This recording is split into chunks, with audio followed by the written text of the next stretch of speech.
a un árbol de 6 raíces, ¿verdad? El árbol es el cristiano y las 6 raíces son las 6 áreas que estamos hablando. Y ahora vamos a entrar en la tercera. Vamos a entrar en la tercera y es el gozo. Ahí está, mire. La gratitud y la fe ya hablamos. ¿Se acuerdan, verdad? Que si usted es una persona agradecida, que demuestre el agradecimiento hacia Dios, también lo hace hacia las personas.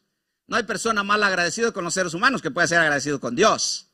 Y no hay una persona agradecida con Dios que pueda ser mal agradecido con los seres humanos. De ahí fe es otra de las raíces fundamentales que nosotros tenemos que tener. Siempre tenemos que tener fe. La fe es la certeza y la convicción. Esa interpretación de ese versículo nunca se puede terminar de interpretar. De que es la certeza de lo que se espera y la convicción de lo que no se ve. Ahora nos va a ocupar el tercero. El tercero es un poco complicado, que es gozo. Gozo y felicidad, gozo y alegría no pueden confundirse. El gozo es algo que permanece, algo que llega y permanece. Y es una raíz de todo cristiano que debemos nosotros de desarrollarlo. Gozo no da lugar a tristeza, pero no a amargura. El gozo y la tristeza no se pueden confundir, no se desecha uno del otro. Puede ser gozoso y estar triste. Entonces, vamos a empezar, si usted así como está de pie, abre su Biblia en Romanos capítulo 14, versículo 16, Filipenses 1:25 y Filipenses 4:4.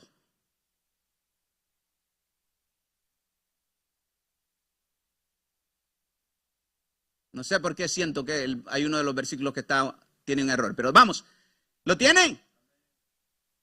Romanos 14, 17.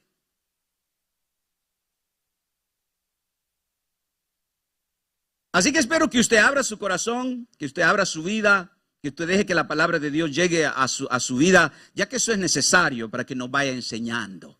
Romanos 14, 17, así, los que no tienen Biblia, lea conmigo en la pantalla, y dice así: porque el reino de Dios no es comida ni bebida, sino justicia, paz y gozo en el Espíritu Santo. Y ahora nos vamos a ocupar del gozo.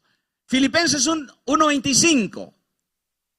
Y confiado en esto, sé que quedaré, que aún permaneceré con todos vosotros para vuestro provecho y gozo de la fe. Estoy leyendo Nueva Traducción Viviente. Filipenses 4:4, regocijaos en el Señor siempre. Otra vez os digo, regocijaos. Entonces, ¿de qué estamos hablando? Estamos hablando de gozo. Pueden sentarse. Perdón, no, el hermano no oró. Quédese así, perdón. Vamos a orar por la palabra para pedirle que el Señor hable a nuestras vidas para poder nosotros desarrollar esa vida de gozo, esa vida de paz, esa vida que Él quiere que nosotros vivamos. Padre, en el nombre de Jesús, en esta hora, yo te pido por cada uno de nosotros. Yo desconozco cómo cada uno de nosotros ha entrado a este lugar. Algunos quizás tristes, agobiados por una enfermedad, por una tragedia, por una situación desagradable en su vida, en su familia, en su trabajo, qué sé yo, Señor, cómo cada uno de nosotros entró a este lugar.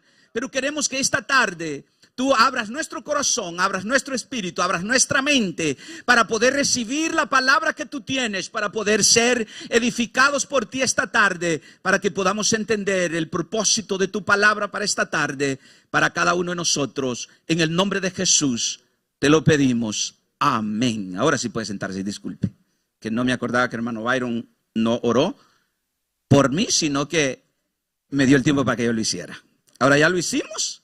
Ahora, yo quiero que antes de que entremos al tema, ¿cómo se le conoce a Hebreos 11? ¿Cómo se le conoce a 2 Corintios 15? A ver si no la tengo equivocada. No sé si primera o segunda. El gran capítulo de la resurrección. ¿Cómo se le conoce a Mateo 5? El capítulo de las bienaventuranzas. ¿Usted sabe cómo se le conoce a Romanos 8? Romanos 8 es el gran capítulo del gozo. Tiene las 6 claves que yo le voy a dar para vivir una vida llena de gozo. Las 6 razones por las cuales nosotros podemos vivir llenos de gozo. Entonces, yo le estaba diciendo que el gozo no se puede confundir con la alegría. ¿Sabe qué es alegría? Alegría es una emoción. ¿Y usted sabe que nada negativo puede producir una emoción positiva? Todas las emociones positivas son necesariamente producidas por cuestiones, por situaciones, por eventualidades, por experiencias positivas. Entonces, la alegría solo se tiene cuando va bien todo en la vida. No puede usted andar alegre si usted anda mal. Pero gozo es bien diferente.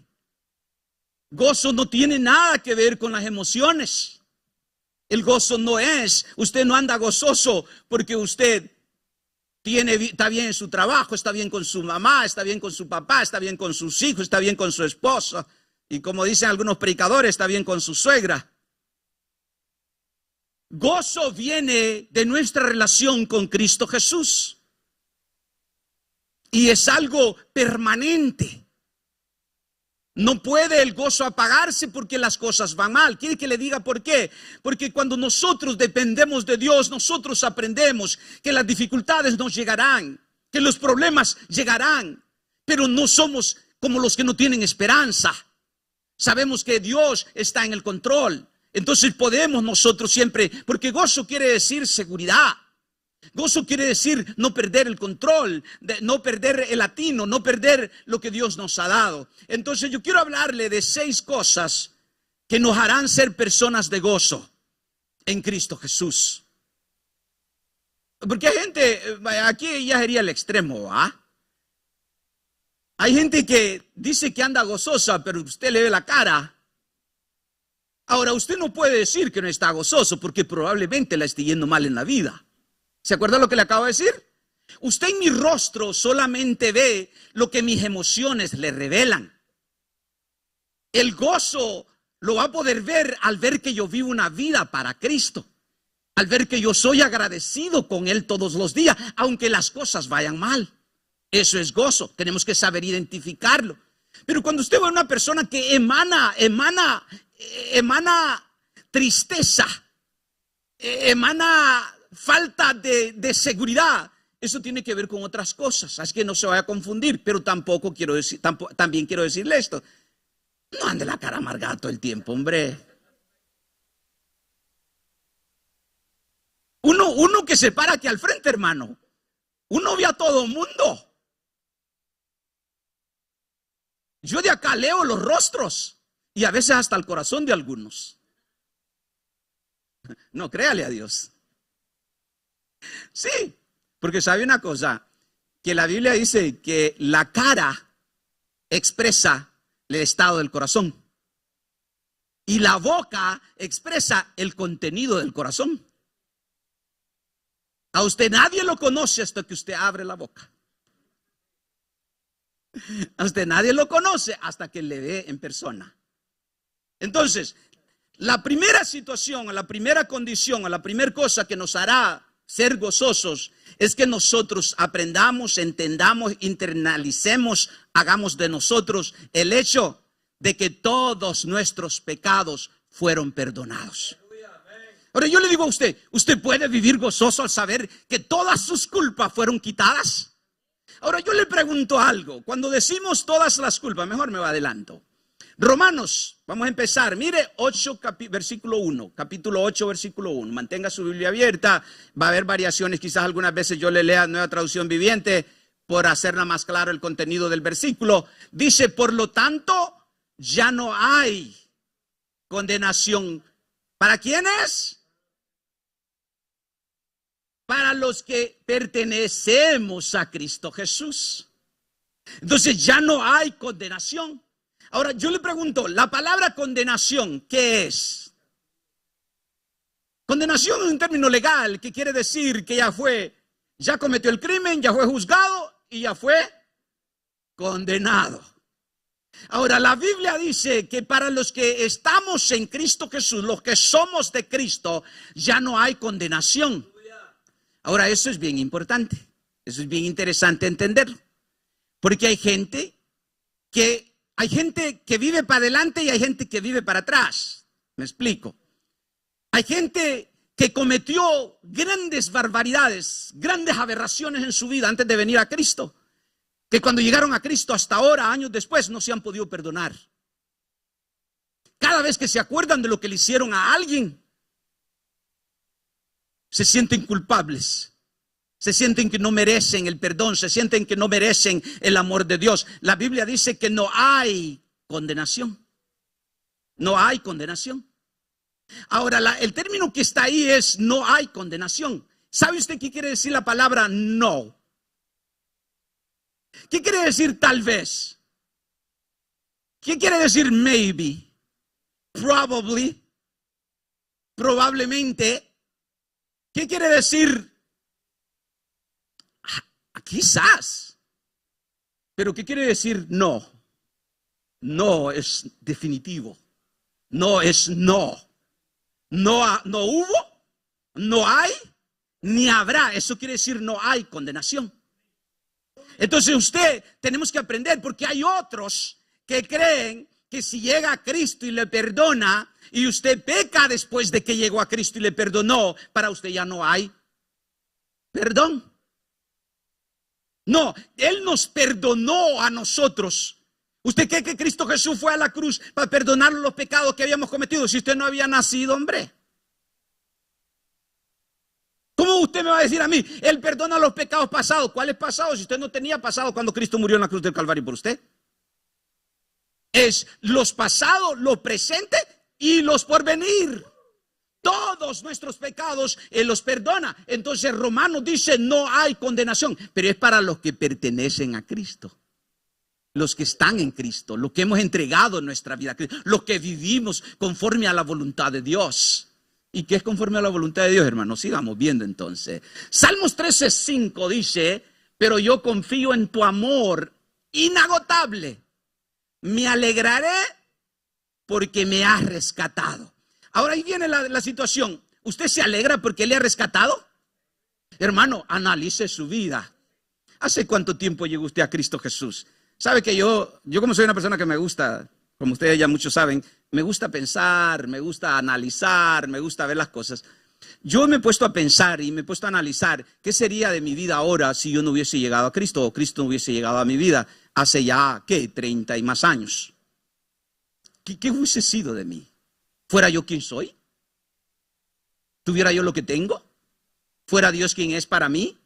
Entonces, póngase a pensar eso. Dice, pero yo confío en tu amor inagotable. Y a mí me interesa cuando Pablo, el escritor de Salmos, dice amor inagotable. ¿Usted sabe qué quiere decir amor inagotable? Mire, y le voy a aclarar poniéndole esto. ¿Qué pasa con el amor en el matrimonio cuando una pareja decide deshacer la relación? Se agotó el amor, ¿verdad? Se agotó la paciencia, se agotó el deseo de luchar, se agotó la gana de la relación, se agotó el verle el rostro, la gana de verle el rostro a la otra persona. Pero aquí dice que el amor de Dios es. Ahora trate usted de hacer que se le acabe el amor de Dios por usted. Entonces Dios no desecha a nadie que ama, ¿no es así? No importa lo que usted haga, es que vemos uno de nosotros, hermano, que damos 3 pasos para adelante y 1 para atrás. 3 pasos para adelante y 1 para atrás. Y alguien dice, la primera te la perdono, la segunda también, pero la tercera es la vencida. ¿Usted ha escuchado una ley que existe en unos estados? Se llama 3 strikes and out. En el caso de la ley no es out, es 3 strikes and in. Así se llama. California es la primera que pasó esa ley. Hay crimen que se comete y se lo perdona una vez, se lo perdonan 2, pero en la tercera sin juicio va para adentro. ¿Usted cree que Dios es así? Si dice, ya me tienes cansado. En primer lugar, a Dios usted no lo sorprende. Él ya sabe todas las que usted hizo, las que usted está haciendo y las que usted va a hacer. Y Él le ama a usted y me ama a mí, independientemente de ello. ¿Cuál es la reacción suya al amor de Él? Es la pregunta. Romanos 8:11, pero esto es la otra cosa. Entonces, usted tiene que vivir en gozo porque sabe que no hay condenación para usted. Ahora yo le pregunto a usted, ¿es así como usted vive? Sabiendo que usted no hay condenación para usted. Así usted cometa errores, usted que no hay condenación para usted. Si solo lo que tiene que hacer es que tiene que estar en Cristo Jesús. Porque yo le pregunto a usted, vaya, aquí habemos de toda clase de creyentes. Vemos la vida de diferentes maneras. Yo le pregunto a usted, ¿hay alguien aquí que levante la mano porque no ha pecado en los últimos 3 días? Solo el niño, mire, es el único que no ha pecado en los últimos 3 días. Giovanni es el único. De ahí nadie más. Le pregunto, le voy a dar otra oportunidad en los últimos 2 días. ¿Alguien? En el último día. Es imposible, ¿no es así? Todos nosotros pecamos. La pregunta es, ¿qué hace usted cuando comete un error? Esa es la pregunta. Ahora, entonces, en primer lugar, nosotros tenemos gozo porque sabemos que no hay condenación para nosotros. Segunda, sabemos que Dios nos da vida eterna. ¿Usted se imagina qué es eso? ¿Saben qué es vida eterna? ¿Qué es vida eterna? Santo Dios. ¿Usted imagina si nosotros nunca muriéramos en el estado que estamos? Qué miseria, ¿no? Pero no, esta vida sobre la tierra es tan corta que dice que pasa como la neblina y se termina como la flor del campo y la hierba del monte. Dice que en la mañana es y para la tarde ya no es. En la mañana está hermosa y para el mediodía ya está marchitada. Esa es la vida del ser humano. Y eso es cuando usted se detiene a pensar, es exactamente, nacemos tan lindos, inocentes, capaces de que todo el mundo nos ame. Por feíto que sea un niño, siempre es bonito. Ahora llega adolescente, llega a mayor de edad y luego llega a anciano y todo pasa en 50, 60, 70 y 80 años. Cuando estamos pequeños cuesta que el tiempo pase. Cuando estamos viejos el tiempo se va muy rápido. Cuando estamos pequeños nada vale nada. Cuando estamos grandes todo vale la pena. Cuando estamos pequeños lo que más nos falta es sabiduría. Cuando estamos grandes lo que más nos falta es fuerza. Entonces, pero Él nos promete a nosotros darnos vida eterna, que tiene que ver con la vida de más allá de aquí. Porque un predicador dijo, si nosotros vivimos una vida agradable delante de Dios, quiere decir que vamos a vivir una vida sana nosotros y vale la pena. Pero eso no es todo. Aparte de que el que vive en Cristo Jesús puede vivir una buena vida aquí en la tierra, le espera una vida que es eterna. Usted se imagina usted trabajando por lo que le va a durar solo los 80, 90, 100, 110, 120 años, qué sé yo, cuánto yo voy a vivir. No, nosotros acá son 2 razones. Una es la vida, vivirla bien en esta tierra, y la vida eterna que nos espera. Entonces, Romanos 8:11, segundo versículo de 8. El Espíritu de Dios que levantó a Jesús de los muertos vive en ustedes. Y así como Dios levantó a Cristo Jesús de los muertos, Él dará vida a vuestros cuerpos mortales mediante el mismo Espíritu. Ahora, yo le pregunto a usted, ¿usted se ha quedado viendo usted sola, usted mismo o usted misma últimamente? ¿Hay una persona acá que no tenga espejo en su casa? Levante la mano, yo quiero ver. Levante la mano que no tenga un espejo en su casa o en su carro. ¿Usted sabe para qué existen los espejos? No, hermano, el espejo se inventó para que usted viera que iba bien vestido. No era para que usted viera cuán hermoso es. Usted es que se aprovechó del espejo ya cuando se lo pusieron enfrente. ¿Usted ha visto el cuerpo bonito que tiene? No duran mucho. No dura mucho. Y mire qué increíble es la vida. Que cuando nos morimos, desaparece completamente en fracción de día, en fracción de semana, en meses. Lo más bonito es lo primero que se va. Si desentierran a alguien 30 días después que lo han enterrado, ya no lo reconocen. Solo por ADN lo pueden reconocer. ¿Usted se fija cómo es esto pasajero que tenemos nosotros? Pero dice que este cuerpo mortal, dice, le dará vida. Y oiga que dice, no dice que le dio vida, le dará vida. Así como resucitó a Cristo, nos resucitará a nosotros para vida eterna. Una vida que no tiene fin, que es infinita. Aquí vivimos 80, 100 años, 120 años, ¿verdad? Y yo me gusta de pasar de 100 porque hay gente que pasa de 100. Mi abuela va a cumplir, la mamá de mi mamá va a cumplir 100 hoy este noviembre, que estamos todos ansiosamente esperando de que llegue porque está malita, se ha puesto bien malita, pero esperamos que llegue 100 años y después de 100 ya son más de 100, ¿no? Entonces, dice que este cuerpo mortal, el Espíritu Santo lo hará vivir y será eterno. Lo único pues que ahí sí seremos hermosísimos. Pero ya somos hermosos, somos guapos. Pero entonces vamos a ser hermosísimos. ¿Sabe por qué? Porque la Biblia dice que lo que nos embellece a nosotros es nuestro, lo que somos. Y es entonces, usted le va a quedar viendo hacia Mario y va a saber todito lo que Mario está pensando. Parece que le da miedo, ¿va? Pero no va a dar miedo porque no va a existir maldad. No es que el corazón nuestro será purificado. Dice, esto mortal se convertirá en inmortal, y esto corruptible que peca, que tiene odio, que tiene amargura, que quiere vengarse, que quiere ser mejor que los demás, será incorruptible, va a ser santo, transparente, queriendo que todos vean lo que tiene en su corazón. Ahorita muchos esconden lo que tienen en su corazón. ¿Sabe que no hay persona que haga mal y que lo haga público? Entonces, dice que el Espíritu que hizo resucitar a Cristo nos resucitará a nosotros. Entonces nosotros tenemos esperanza de vida eterna y eso tiene que producir, ¿qué? Gozo en nosotros. Ahora, Romanos 8:29, ¿cómo dice? Pues Dios conoció a los suyos de antemano y los eligió para que llegaran a ser como su hijo, a fin de que su hijo fuera el hijo mayor. Ahora yo le pregunto a usted, si usted es cristiano, si usted está en Cristo, si ya estaba a Cristo, si Cristo compró su vida con el precio de su sangre, ¿quién es Dios para usted? Su Padre. ¿Quién es Cristo entonces para usted? Su hermano. Él es nuestro hermano mayor. Entonces, Cristo Jesús a nosotros, si Él es eterno y nosotros somos sus hermanos. Exacto, porque usted sabe que la congenia, ¿cómo se dice eso? No, mejor me quedo ahí. El pertenecer a una familia, esa familia dicta que usted es, ¿sabía eso?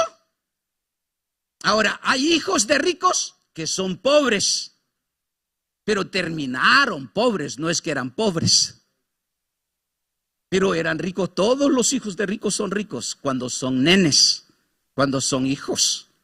Pero cuando ya se independizan, ellos deciden si van a ser o no van a ser. Pero todos los hijos de ricos tienen el potencial, la probabilidad de llegar a ser gente rica. Nada más que hay padres que son bien inteligentes, como es el hombre más rico de Estados Unidos, Warren Buffett. Él le dijo a su hijo, ¿tú ves todo el dinero que yo tengo? Sí. Yo te voy a pagar para que vayas a la escuela y eso es todo el dinero que te voy a dar. Todos los billones que ves que yo tengo, ni uno te voy a dar. Solo te voy a pagar todita la universidad hasta donde tú quieras, hasta el doctorado si quieres, pero de ahí para allá tú empiezas de cero. Así empecé yo y no tienes tú por qué tener ventaja de mí.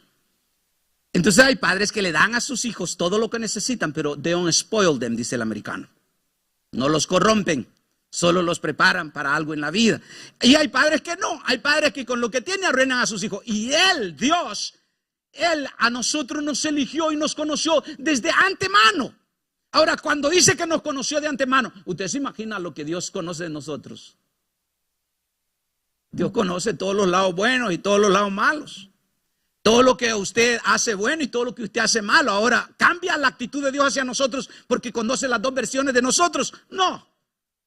No, el amor de Dios para nosotros es incondicional.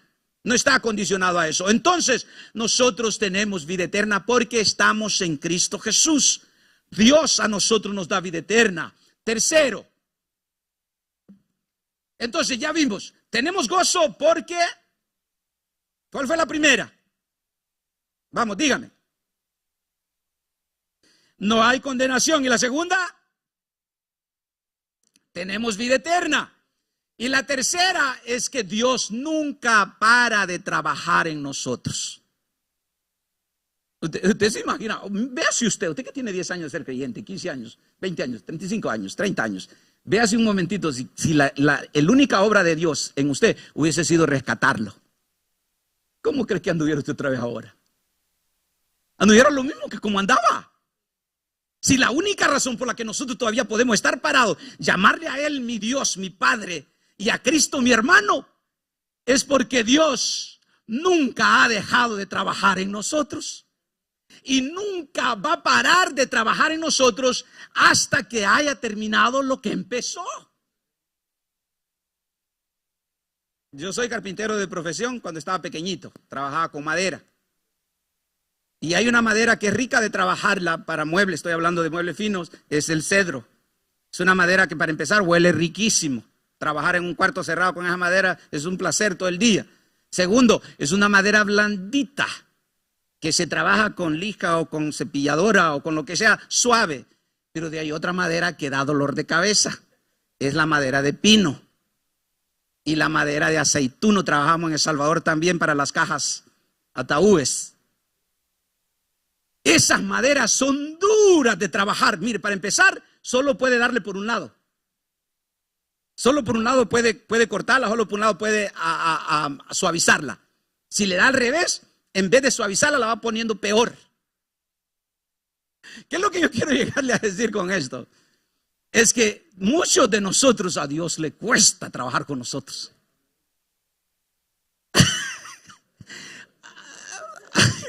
A muchos de nosotros es como el nudo del pino. El nudo del pino no tiene lado. Ese se quedó así. Ese es lo que hace el carpintero, es trabajarlo parejo con lo demás, ponerle masilla y lijarlo. Lo tuve que poner masilla porque de otra manera no lo hace trabajar. Así es el nudo del pino, porque el nudo del pino crece así. Es en nudo. Entonces ese no hay para dónde. Y la otra cosa, que esa mancha no se, la marca del nudo no se va nunca. Entonces hay gente que Dios así lo trabaja. Mire, le cuesta y ahí va. Lo que yo sí le digo es que si Él empezó la obra en nosotros, Él la va a terminar. Él la va a terminar, así le cueste. ¿Y qué le voy a decir una cosa? A Dios no le cuesta, a lo que nos cueste es a nosotros. Dejar que Dios esté trabajando en nosotros todos los días, hermano, eso duele.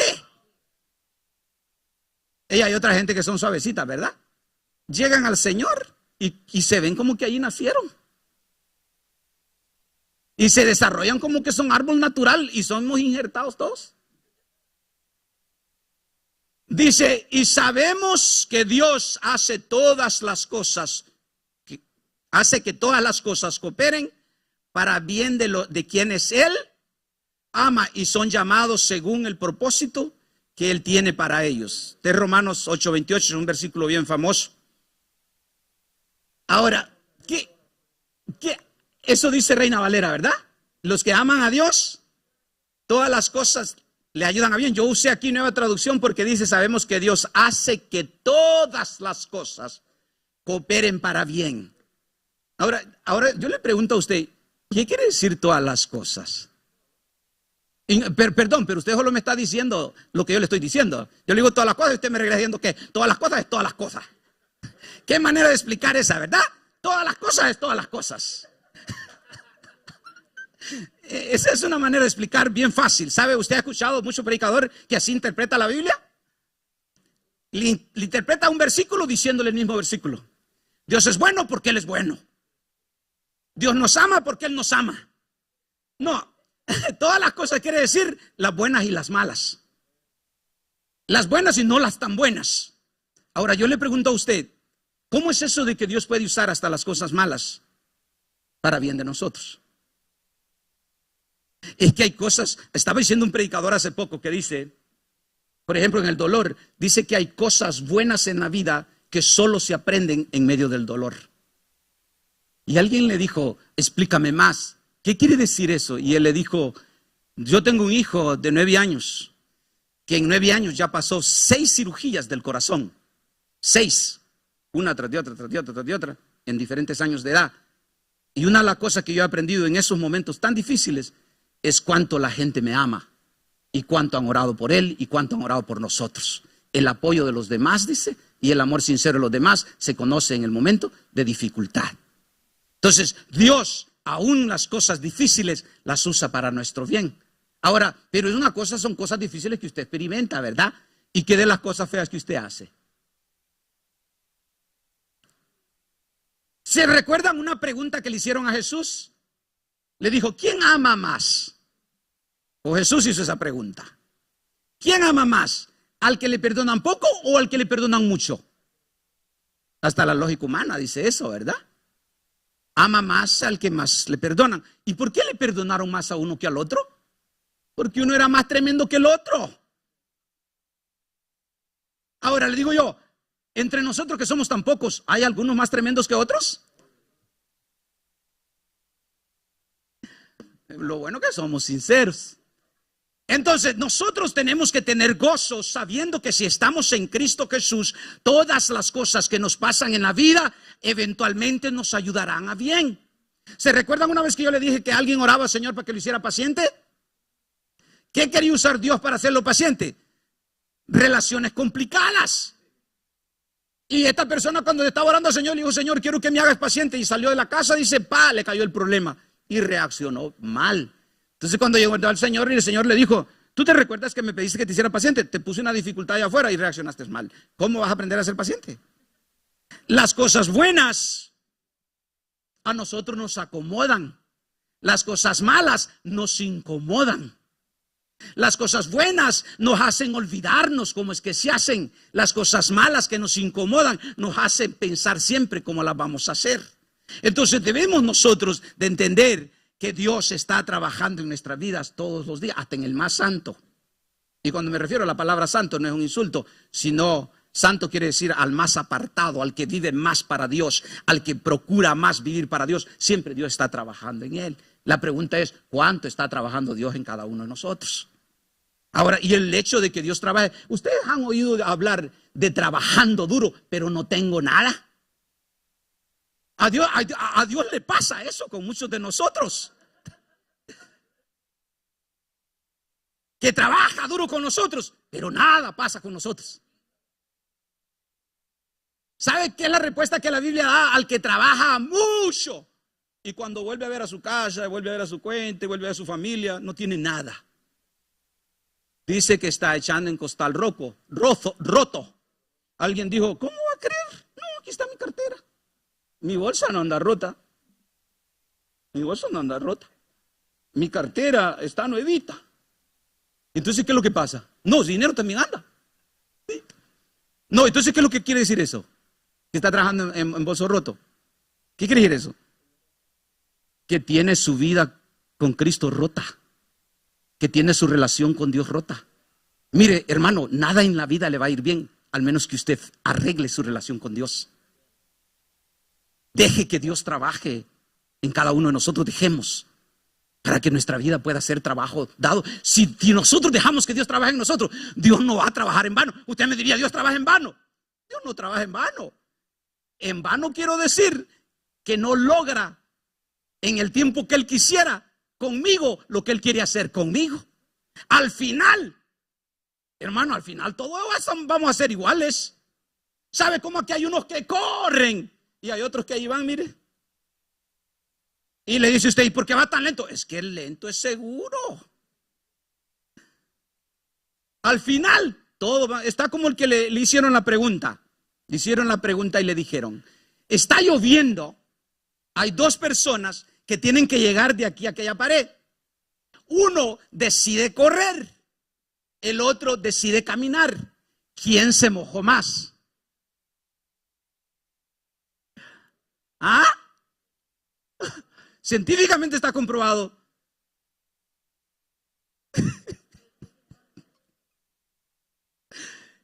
que ni uno se moja más que el otro. Porque la velocidad de las gotas son la misma y la velocidad con que él corre cruzó las mismas gotas que cruza el otro cuando va caminando despacio. Entonces, ¿qué es lo que quiero decir yo con esto? Es que Dios está trabajando en nosotros a diferente intensidad con cada uno de nosotros, pero al final, cuando llegue la hora de que esto mortal se vuelva inmortal y esto corruptible se vuelva incorruptible, Dios terminó la obra con nosotros. Y Dios no deja nada a medias. ¿Entendemos? Listo, entonces, todas las cosas están trabajando para bien para nosotros si dejamos que Dios trabaje en nosotros. Pero hay gente, hermano, que le huye a que Dios trabaje en su vida. Es como el que le gusta oír la palabra de Dios, pero no quiere comprometerse con Dios. Es como el que le gusta estar en la iglesia, pero no le gusta hacer nada en la iglesia. Que quieren estar con Dios. Hay un predicador que dijo, y está bien fuerte, que dijo, no son suficientemente cristianos para servir a Dios, ni suficientemente mundanos para irse de Dios. Entonces, la Biblia tiene una definición para eso. Dice que son tibios, y a Dios lo tibio le incomoda, lo vomita. Y si a nosotros no nos vomita, es porque le tiene misericordia.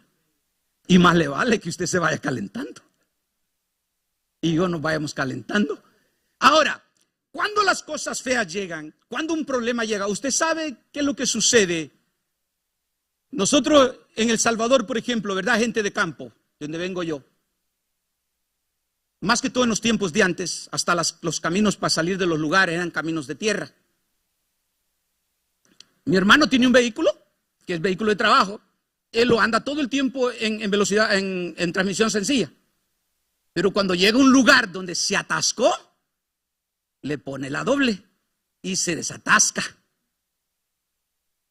Hay gente que cuando comete un error se atasca en el error y no puede ponerle la doble porque no tiene doble. Porque el único resistente en nuestras vidas es Dios, nosotros no. Mire, entre más fuerte cree un hombre que es, más se atasca en la vida. Un débil, los débiles de ánimo, los débiles de fuerza, no se atascan. ¿Sabe por qué? Porque nunca se meten en lugares feos. Son los aventados, son los volados, son los fuertes, los que creen que pueden, los que se atascan más. Ahora, si una persona fuerte en la vida va cometiendo errores y quiere salir del hoyo, solo saldrá entregándose a Cristo Jesús. De otra manera no podrá salir, se quedará atascado en la vida, terminará su vida sobre esta tierra atascado. Ahora, yo le pregunto entonces, ¿cómo se desatasca uno como creyente cuando comete un error? Tiene que ser viendo adelante, olvidándose de lo que sucedió. ¿Cómo funcionan las relaciones en el matrimonio? Son así. Porque que levante la mano uno que tiene 15 años de estar casado, 10 años de estar casado, y que me diga que no han tenido fuerza, problemas. Es cómo superamos los problemas. Es perdonando y siguiendo adelante. Mire lo que dice la Biblia en Hebreos 12:2 de Jesús. Yo marqué la parte equivocada. Puestos los ojos en Jesús, el autor y consumador de la fe. Usted me dirige, esa es la parte importante de ese versículo. Él es el que hizo nacer fe en nosotros, es autor, y es el consumador, es el que la completará en nosotros, quiere decir consumador. Pero la otra es, el cual por el gozo puesto delante de él, sufrió la cruz menospreciando el oprobio y se sentó a la diestra del trono de Dios. Yo aquí iba a usar la Nueva Traducción Viviente porque me explica qué quiere decir ese versículo. ¿Usted le entiende qué quiere decir el cual por el gozo puesto delante de él? Es ahí, pues, parece que lo entendemos, ¿verdad? ¿Cuál fue el gozo puesto delante de Cristo cuando iba para la cruz? La salvación nuestra, ¿verdad? Ahora él dice, sufrió la cruz menospreciando el oprobio. Usted sabe qué quiere decir menospreciar el oprobio. ¿Qué es oprobio? Es vergüenza, ¿verdad? ¿Qué quiere decir? Que él fue a la cruz, porque fue a morir a la cruz, porque veía que delante de la cruz estaba la salvación nuestra. Y dice que él menospreció el oprobio. ¿Qué quiere decir? Que no le importó la vergüenza que tuvo que pasar siendo guindado en la cruz en público, cuando en ese tiempo morir en la cruz era la muerte más odiosa. Entonces a él no le importó que lo guindaran en una cruz, porque adelante de ahí estaba la salvación nuestra, porque adelante de la cruz estaba usted y estaba yo, y necesitábamos de él, y él iba a poder darnos a nosotros esperanza y salvación solo si se dejaba guindar en esa cruz. ¿Cómo aplicamos eso a nuestra vida? ¿Cómo? ¿Cómo? Cuando usted y yo cometemos un error, debemos de olvidarnos de la vergüenza que vamos a tener de lo que van a decir los demás. Es de ir y pedirle perdón a Dios entonces y seguir adelante independientemente. Le digo yo a la gente, who cares about what other things? ¿Qué importa lo que los demás piensen? Mire, le digo a la gente, yo empiezo explicándole esto a la gente. Lo que los demás piensan es negocio de ellos y solo es para ellos. Usted no tiene nada que ver con lo que los demás piensan de usted, nada. Usted tiene mucho que ver con lo que usted piensa de usted y con lo que Dios piensa de usted, negocio suyo también. Pero con lo que los demás piensan, that's their own business. Y yo conozco a la gente que piensa mucho y habla de los demás. ¿Saben qué les conozco yo? En que no tienen nada que hacer con su tiempo. ¿Sabe que de ahí vienen, dice Pedro? De no tener nada que hacer con el tiempo. Empiezan a hacer cosas que no son necesarias. Entonces dice que él sufrió la muerte en la cruz, no importándole la vergüenza que iba a pasar. Y se sentó a la diestra del trono de Dios. Dice. Entonces, ¿qué quiere decir esto? Nosotros vamos a tener que aprender que cuando cometemos errores, entre más grandes son los errores que cometemos, tenemos que aprender a seguir adelante, a ver el gozo que está puesto delante de nosotros. ¿Usted quiere vida eterna? Va a tener que levantarse, porque si nosotros nos quedamos atascados en nuestros errores, la vida eterna que Dios nos promete no va a llegar, porque al atascamiento no llega la vida eterna. Hay que desatascarse en Cristo Jesús para poder seguir adelante. Salmo 119, 143 dice así, mire. Cuando la presión, esta sí es nueva traducción viviente, cuando la presión y el estrés se vienen encima, yo encuentro alegría en tus mandamientos. ¿Usted sabe qué es una vida estresada? ¿Usted sabe qué es una presión? ¿Qué es una presión? Es una presión, ¿no? Presión quiere decir cuando usted empieza a analizar su vida y siente que toda la responsabilidad que usted encuentra en su vida, usted no es capaz de llevarla tranquilamente. Para llevarla va a tener que hacer un extra esfuerzo que eventualmente lo va a ponchar, lo va a quebrar, lo va a desgastar. Y la otra es el estrés. Estrés es exactamente lo mismo, presión y estrés. La presión produce el estrés produce ya los demás quebrantamientos que son de salud, que son de emociones, que son de relaciones, se quiebran las relaciones, se quiebran las emociones cuando hay demasiado estrés en nuestras vidas. Y ahora él dice que cuando nosotros caminamos con Dios, en sus mandamientos encontramos nosotros relajamiento. ¿Qué quiero decir de relajamiento? No estoy hablando de que encuentra la paz, encuentra la tranquilidad, las presiones, sabe cómo manejarlas. Porque nosotros, ¿sabe? Hay gente que no puede decir no en la vida. Hay gente que a todo le dice sí. ¿Se recuerdan cuando aquel hombre llegó a sus 2 hijos y le dijo, se fue al que era más ocupado de todos? Y le dijo, hijo, mañana voy a ir a trabajar, ¿me puedes ir a ayudar? Y este hombre, como era trabajador, los trabajadores nunca pueden decir que no. Le dijo, sí, papá, ahí estaré mañana. Y se fue donde el otro menos ocupado. Porque sabe que el que siempre le dice que no puede es el que no. No es el que no puede, es el que no quiere. Y le dijo al hijo, hijo, ¿puedes ir a trabajar conmigo mañana? Y él le dijo, padre, a ver si puedo. No te prometo, pero lo voy a pensar.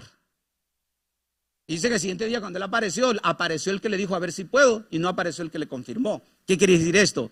Quiere decir que nosotros tenemos que, las presiones en la vida determinan qué es lo que hacemos y qué no es lo que no hacemos. Los que estamos bien ocupados tenemos que aprender a decir no a muchas cosas en la vida. Ahora, cuarto, si Dios es por mí, entonces regresemos. Primero, yo tengo gozo porque no hay condenación. No hay condenación sobre mi cabeza. Segundo, tengo vida eterna. Y tercero, ¿cuál era? Yo quiero que me ayude usted. Dios está trabajando en nosotros. Y cuarto, es que Dios es por mí.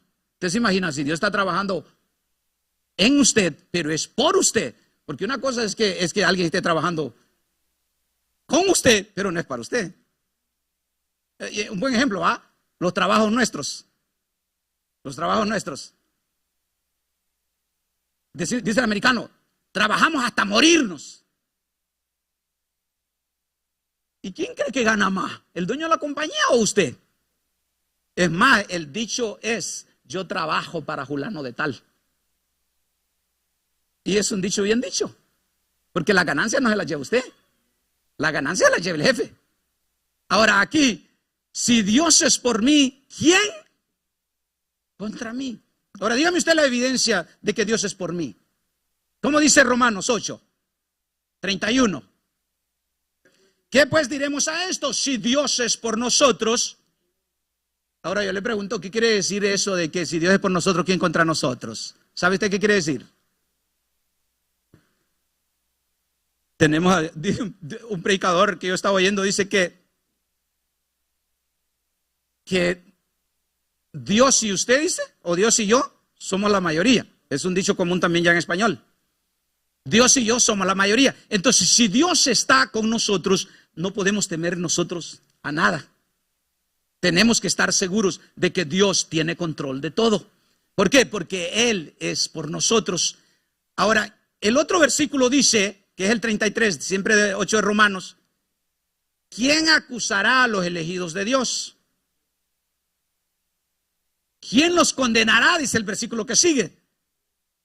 Cristo es el que murió por todos nosotros. Entonces, aquí nosotros tenemos que entender que a usted nadie le puede acusar, ni siquiera el diablo.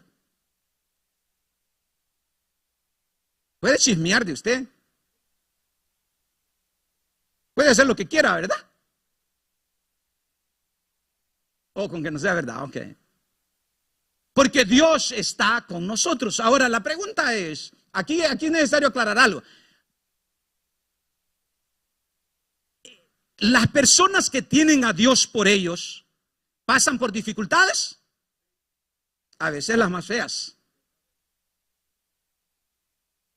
Entonces, una cosa que es bueno aclarar es que el hecho de que Dios esté con nosotros no quiere decir que no vamos a tener dificultades, no vamos a tener problemas. Quiere decir que vamos a poder pasar los problemas. Ahora, la pregunta bien buena aquí es tener nosotros que saber. ¿Se acuerdan los 3 hebreos cómo le respondieron al rey? Le dijeron, nosotros tenemos un Dios que en poder es capaz de sacarnos del horno de fuego, de no dejar que nos quememos. Él es capaz, pero nuestra fe dice que si Él, siendo poderoso para salvarnos, no nos salva, morimos tranquilos. Ahora, esa debe ser la actitud de nosotros. ¿Habrán dificultades? Seguramente, no será probable, seguramente. ¿Cómo las vamos a pasar? Es con Dios que las vamos a pasar. ¿Vamos a terminar ahí en el problema? Solo Dios lo sabe. Por ejemplo, hay enfermedades que Dios dice no son para muerte. Y hay enfermedades que definitivamente tienen que ser para muerte, porque un día tenemos que morirnos y nadie se muere de alentado, ¿no?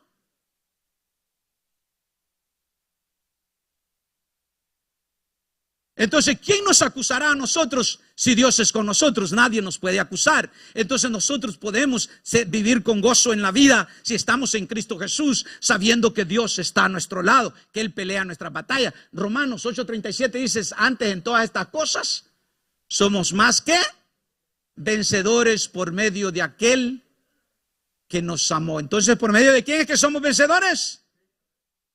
Ahora yo le pregunto, ¿qué es vencer? ¿Qué es vencer? ¿Usted cree que un vencedor puede salir maltratado? ¿Puede salir golpeado? Sí, la única diferencia de un vencedor es que no pierde, que no perdió.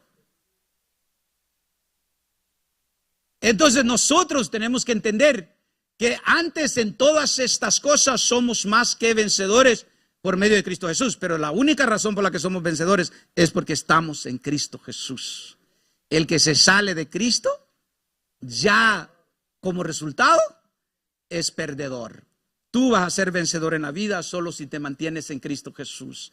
Y ahí es donde yo digo, el veloz no se frustre con el lento y el lento no se frustre con el rápido. Todos tenemos que correr nuestra propia carrera.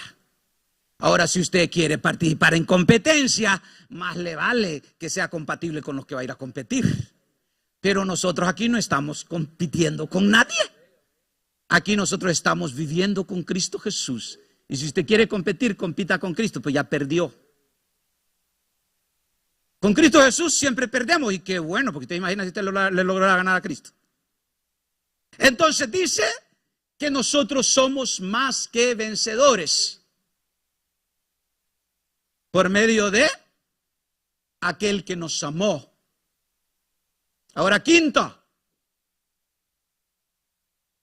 tenemos gozo si nos mantenemos en Cristo, sabiendo que nuestras necesidades serán suplidas por Cristo Jesús o por Dios.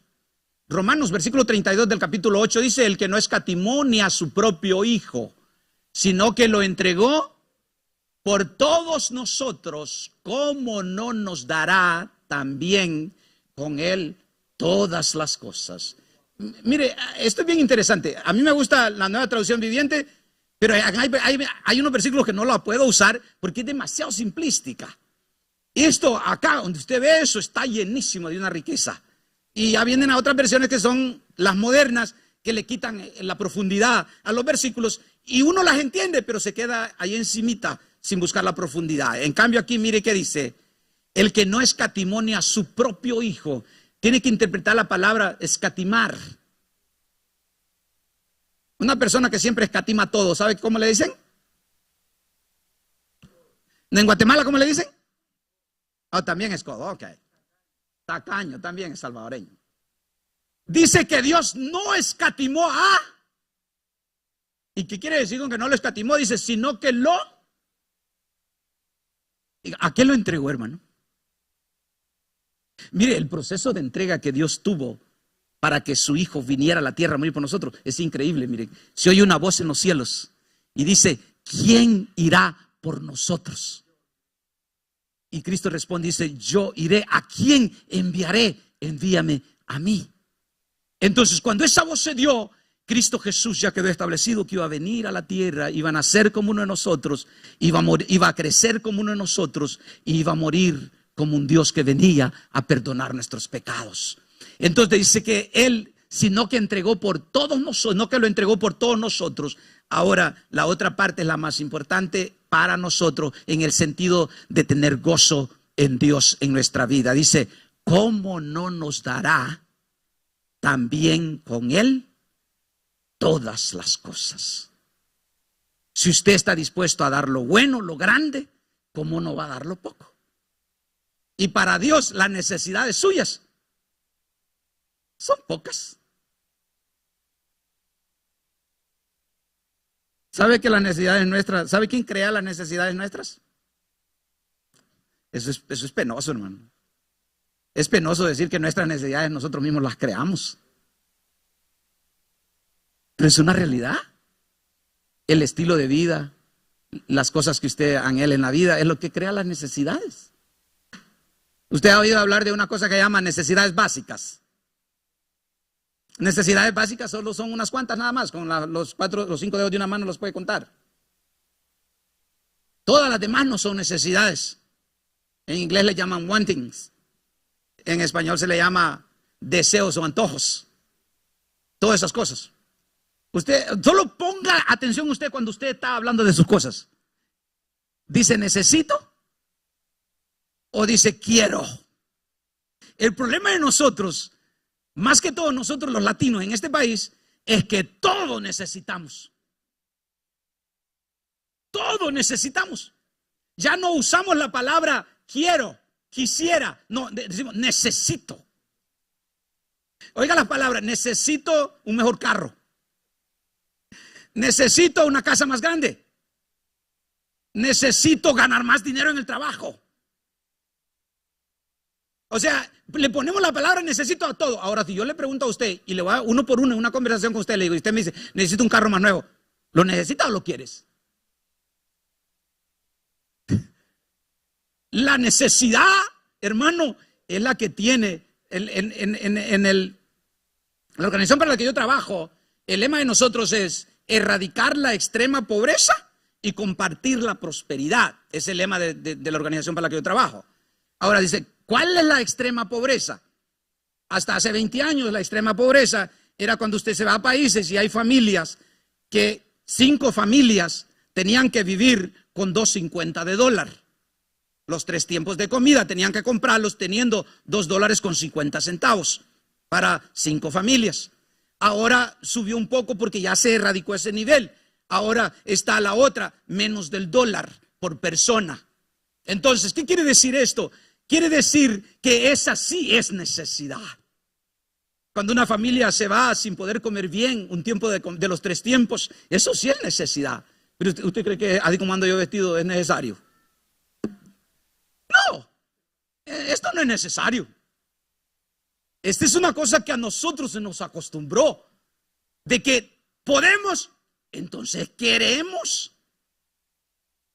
El problema fue que la presión de este país a nosotros nos llevó no solo a comprar lo que podemos, sino necesariamente lo que queremos, aunque no podamos. Yo le abrí mi cartera, ¿verdad? Ahí anda una tarjetita, una tengo yo, que es de plástico. Es de plástico. El problema de esa tarjetita, que es de crédito y tiene un hoyo de profundidad de $50,000. Que si me meto en ese hoyo de profundidad de $50,000, voy a requerir esta vida y otra para salirme de ella. Porque con ella quiero comprarme lo que yo quiero. Porque con lo que yo gano yo puedo comprarme lo que yo necesito. Ahora yo le pregunto la otra cosa. ¿Será que las necesidades son iguales para todos nosotros? Básicamente sí. Básicamente sí. Porque yo soy una sola persona. Yo me vine a este país de 17 años. Mis necesidades para suplirlas en El Salvador, de la edad de 15 años, hermano. Yo las suplía con $50 a la semana, ganaba yo. Cuando me vine a este país ya ganaba 100. Colones, quise decir yo. Colones a la semana. 50 colones a la semana empecé ganando yo en San Miguel, en la ciudad próxima a nosotros. Ahora, y yo suplía mis necesidades. Cuando nos casamos, Telma y yo, el salario mío era menos de $20,000. Y suplíamos nuestras necesidades y vivíamos bien. Ahora, 29 años después, 28 años después, 30 años después, no le voy a decir cuánto gano.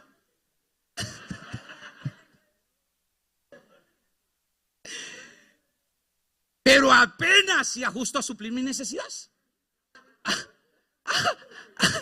Ahora, ¿qué fue lo que pasó ahí? ¿Cambiaron mis necesidades? No, fueron mis gustos los que cambiaron. Ahora, ¿tiene algo de malo eso? Para nada. Usted se imagina a una persona ganando $200,000 y gastando $20,000, que es la que yo ganaba. ¿Y qué va a hacer con el resto? Ah, no, usted es bondadoso y iría a ayudar a los pobres, hermano, porque no les ayuda, pues. No crean que estaba hablando de mí cuando dije $250,000, ¿va? Ya yo quisiera y todavía pienso que puedo. Pero lo que yo le quiero decir es que nosotros hemos aprendido en este país y somos así, miren, porque yo veo muchachitos de 20 años que llegan a este país y 2 años después parece que tienen 30 años de estar acá. El vehículo que manejan, la ropa que se ponen, los gastos que disfrutan. Y yo me quedo pensando y digo yo, ¿de dónde y cómo?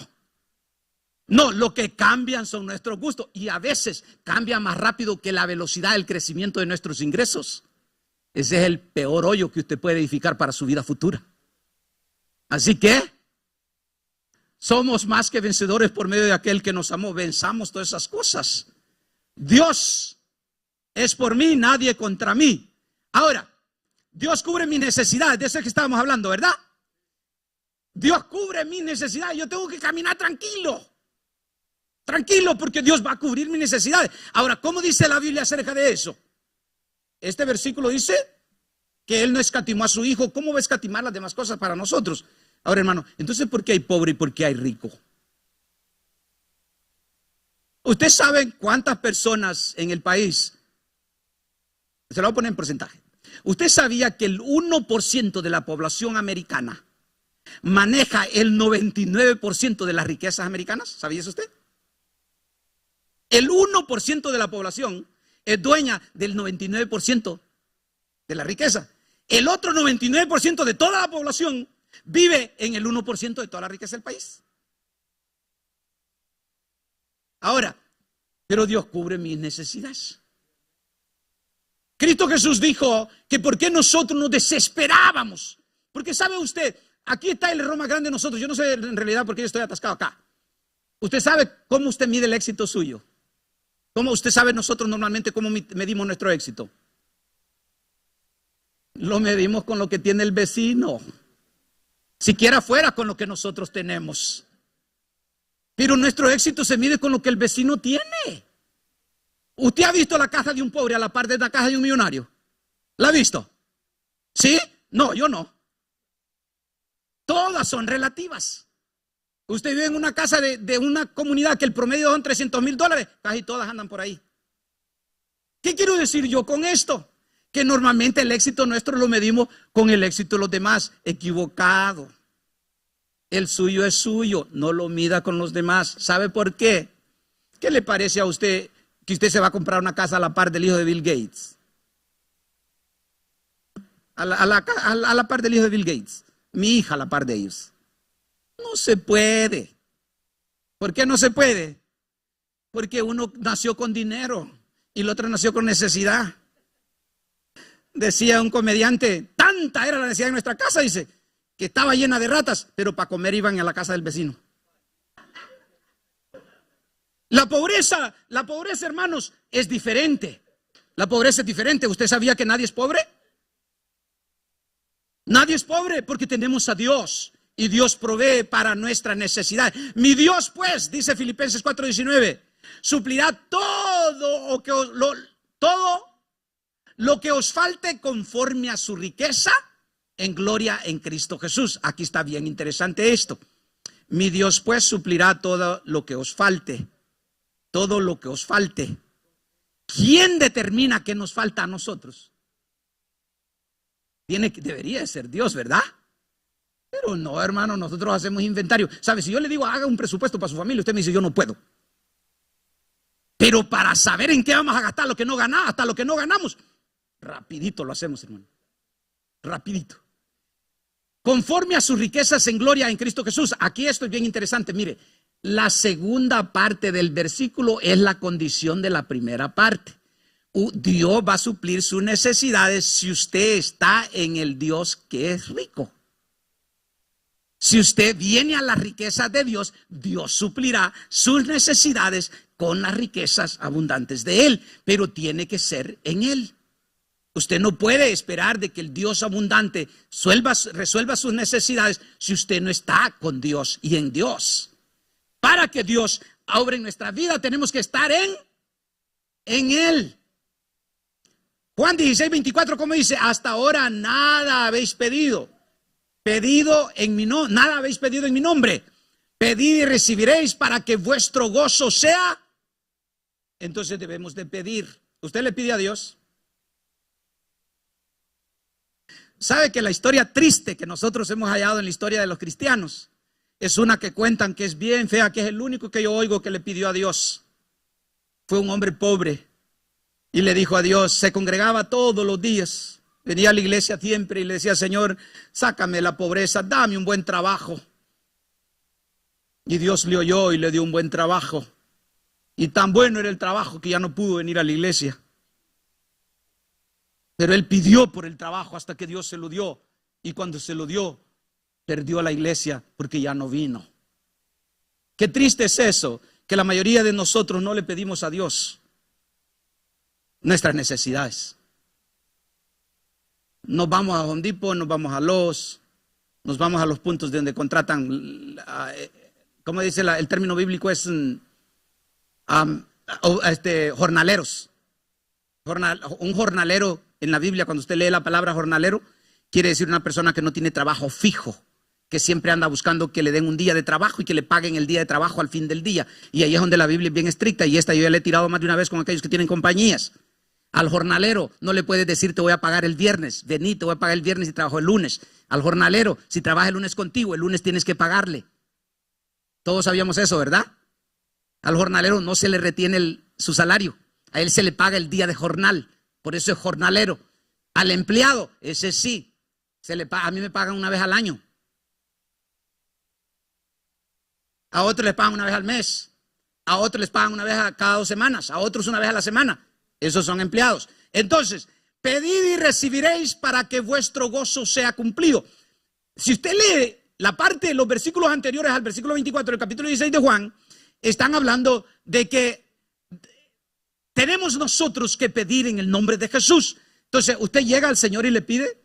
A muchos de nosotros nos va mal en la vida porque no sabemos pedir. Debemos de pedirle a Dios para nuestra necesidad. Y aquí termino.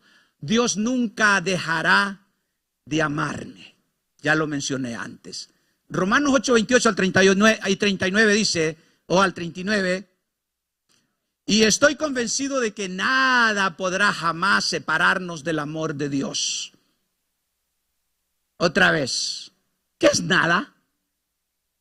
Aquí sí se complicaron las cosas, ¿verdad? No puede explicarlo con otro, ¿verdad? Aquí tiene que decir nada es nada. Aquí sí no hay explicación. Ahora, ¿qué quiere decir con que estoy convencido de que nada podrá jamás separarnos del amor de Dios? Ahora yo le pregunto a usted, yo quiero ahí terminar. ¿Usted piensa de esa manera cuando se encuentra desanimado? Este desánimo no me va a separar de Dios. ¿Usted piensa así cuando está en medio del problema? Este problema no me va a separar de Dios.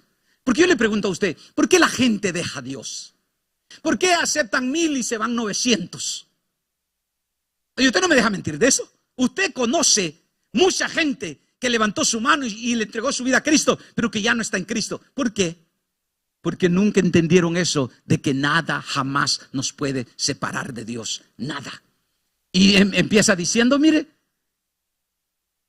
ni la muerte, ni la vida. ¿Qué quiere decir esto? Esto está bien interesante. ¿Qué quiere decir con que la muerte no nos puede separar? Que si nos morimos ahora, vamos con Dios. ¿Qué quiere decir que ni la vida? Que si sigues debiendo, no te quedes, no te salgas, no lo dejes. Camina con Él. Porque a nosotros nos asustan. Yo me recuerdo cuando entré al Instituto Bíblico recién convertido en el 91, 92 entré al Instituto Bíblico y dijeron, después de que habíamos registrado como 50, el maestro explicó el programa de estudio y dijo 5 años para graduarse. Siguiente sábado llegamos la mitad. Un año después aparecimos 1/3.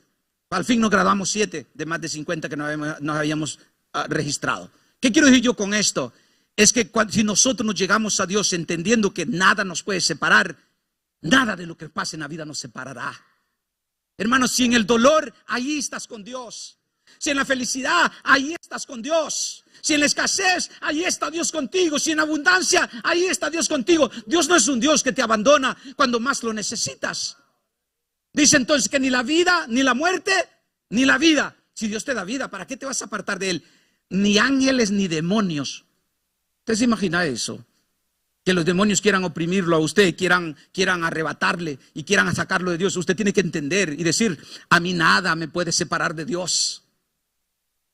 Los hombres que de verdad amaron a Dios, mire, hubo un hombre en Europa que cuando lo mataron, las últimas palabras que le dijo a los que lo estaban matando fue, a mí me podrán matar, pero la palabra que Dios ha hablado por mi boca florecerá después de mí. Así, mire. Otro le dijeron, renuncia a tu Cristo y ahora te dejamos libre. Y él dijo, más de 30 años he servido yo a mi Dios y Él nunca me ha fallado. ¿Le fallaré yo ahora a Él cuando tengo más necesidad de Él? Entonces nosotros tenemos que entender, cuando usted está necesitado es cuando más necesita de Dios y es cuando menos se tiene que ir de Dios. Y es lamentablemente cuando la mayoría de la gente se va de Dios. ¿Usted ve que normalmente la mayoría de gente que viene a la iglesia es porque viene contenta? Los que están pasando momentos difíciles se quedan. Pero eso es lo que tenemos que entender. Nada nos puede separar. Entonces dice, aquí sí le puse Nueva Traducción Viviente. Mire, ni nuestros temores de hoy, ni nuestras preocupaciones de mañana. Dice, ni hoy, ni el presente, ni el futuro. Dice en Reina Valera, ¿verdad? Entonces, el presente, ¿de qué está lleno? De grandes temores. El futuro, ¿de qué está lleno? De grandes preocupaciones. Dice, ni siquiera los poderes del infierno pueden separarnos del amor de Dios. Ningún poder en las alturas ni en las profundidades. De hecho, nada en toda la creación podrá jamás separarnos del amor de Dios que está revelado en Cristo Jesús, nuestro Señor. Internalice eso, haga lo suyo. Y se va a dar cuenta y va a poder vivir. ¿Va a ser perfecto? Never, dice el americano. Never. ever, dice el americano. ¿Qué quiere decir never ever? En la vida nunca vas a poder ser perfecto. Nunca en esta vida. Pero imaginé que la perfección es tan linda que le va a llegar en un abrir y cerrar de ojos. ¿Usted se imagina eso? ¿Usted se imagina eso? Que le va a hacer ¡pa! ¿De dónde salí? Listo para volar a los cielos. Pero mientras estamos acá, va a haber que creerle a Dios de que Él nunca nos abandonará, de que Él nunca nos dejará. Me mostrarás la senda de la vida, en tu presencia hay plenitud de gozo, delicias a tu diestra para siempre. Dios siempre nos amará. Él nunca, nunca se apartará de nosotros. No hay cosa más linda. Mire, yo fui al lugar de mi esposa, ya falleció el anciano del que voy a hablar, ya lo mencioné otra vez en otro mensaje. Y yo lo había conocido a él hace como unos 8 años, 10 años quizás, aquí en Maryland. Cuando llegamos a visitarlo, él ya estaba postrado en sus últimos días. Había sufrido un accidente y ya no podía caminar. Y cuando mi esposa llegó a saludarlo, le dijo, ¿y tu esposo? Y le dijo, mi esposa está afuera, quiero saludarlo. Yo pasé y lo saludé y me llamó por mi nombre. Y empezó a contarme la historia de su vida, que era 2 veces que había platicado con él. Las 2 veces me había contado la historia de cómo se convirtió a Cristo, cómo Cristo fue con él, cuánto tiempo él caminó con Cristo. Y entonces yo me pregunto, una persona que está, otro que me dio ese mensaje fue el papá de Wilfredo, estando en Johns Hopkins, el hospital donde falleció. Ahí las últimas palabras que yo platiqué con él fueron esas. Dios caminó conmigo toda mi vida. Estuvo en las buenas, estuvo en las malas, estuvo en mi enfermedad, estuvo en mi salud. Ahora yo me voy con Él feliz. Entonces, usted se imagina una persona después de haber caminado 30, 40 años con Dios, terminar diciendo, estuvo conmigo toda la vida y ahora yo me voy con Él para siempre. Y así debemos nosotros que pensar en nuestra vida, porque yo le garantizo, somos pocos acá, pero aquí hay historias que conmueven. Aquí hay historias que son increíbles. Ayer, por ejemplo, llegó una persona a mi oficina y empezamos a platicar, una anciana, y ahí me contó un poquito de la historia de su vida. Y usted ve a esa persona, una persona activa, lista para trabajar, emprendedora. Pero cuando usted ve su niñez, de cómo creció, es increíble poder verla de esa manera. ¿Por qué? Porque nosotros tenemos que aprender que Dios jamás dejará de amarnos. Póngase de pie, póngase de pie. Y dígale al Señor en esta hora, Padre, así como tú me amas, yo nunca quiero apartarme de ti. Yo podré fallarte,